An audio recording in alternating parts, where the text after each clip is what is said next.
जीवन हमें एक मौका देता है, इसलिए जब भी सही कॉलेज चुनने का समय आए तो सिर्फ मंगलायतन यूनिवर्सिटी आपके बेहतरीन भविष्य और सर्वांगीण विकास के लिए।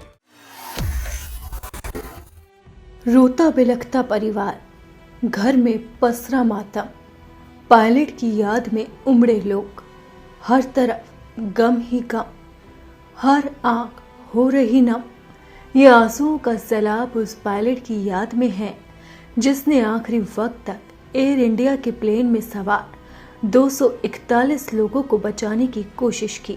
वो चाहता तो प्लेन से कूदकर अपनी जान भी बचा सकता था, लेकिन उसने अपना फर्ज निभाया और जब प्लेन आग का गोला बन रहा था तब भी वो हर मुमकिन कोशिश कर रहा था, लेकिन हर कोशिश नाकाम हो गई और पायलट सुमित सबरवाल भी आग की लपटों में लिपटकर हमेशा हमेशा के लिए इस दुनिया को अलविदा कह गए।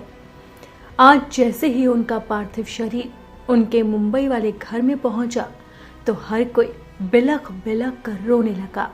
एम्बुलेंस जैसे ही घर के बाहर पहुंची वैसे ही लोगों की भीड़ लग गई। फिर उनके पार्थिव शरीर को अंतिम दर्शन के लिए घर के अंदर रखा गया, जहां लोगों ने उन्हें नम आंखों से आखिरी विदाई दी। मुंबई में उनके घर के बाहर ये भीड़ बता रही है कि पायलट सुमित सबरवाल जाते जाते सबके दिलों में बस गए, क्योंकि उन्होंने आखिरी सांस तक उम्मीद नहीं हारी। प्लेन क्रैश से ठीक पहले प्लेन के पायलट सुमित सबरवाल ने मेडे कॉल किया था।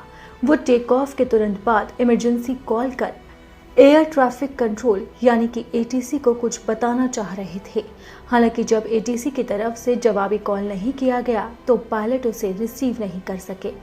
इसके तुरंत बाद प्लेन क्रैश हो गया और प्लेन में सवार सभी 242 यात्रियों की सांसें थम गई। दिल्ली से अहमदाबाद होते हुए लंदन जा रही एयर इंडिया की इस फ्लाइट में कैप्टन सबरवाल फर्स्ट ऑफिसर थे। Captain Sumit Sabharwal air India के सबसे अनुभवी पायलट में से एक थे। उनके पास 8000 घंटों से ज्यादा का विमान उड़ाने का अनुभव था। वो अपने 90 साल के पिता के साथ मुंबई के पवई इलाके में रहते थे। वो अगले कुछ महीनों में रिटायर होने वाले थे। इसके बाद उनकी योजना अपने पिता के साथ ज्यादा से ज्यादा समय बिताने की थी। वो जब भी फ्लाइट में उड़ान भरने के लिए जाते थे तो अपने पड़ोसियों से पिता का ध्यान रखने के लिए कहे जाते थे, लेकिन अब उनके पिता इस दुनिया में अकेले रह गए और डॉक्टर सुमित सबको छोड़कर इस दुनिया को हमेशा के लिए अलविदा कह गए। आज हर कोई उन्हें नम आंखों से याद कर रहा है। भले ही सुमित अब इस दुनिया में ना हो, लेकिन उनके बहादुरी के किस्से पूरी दुनिया में हर कोई याद करेगा।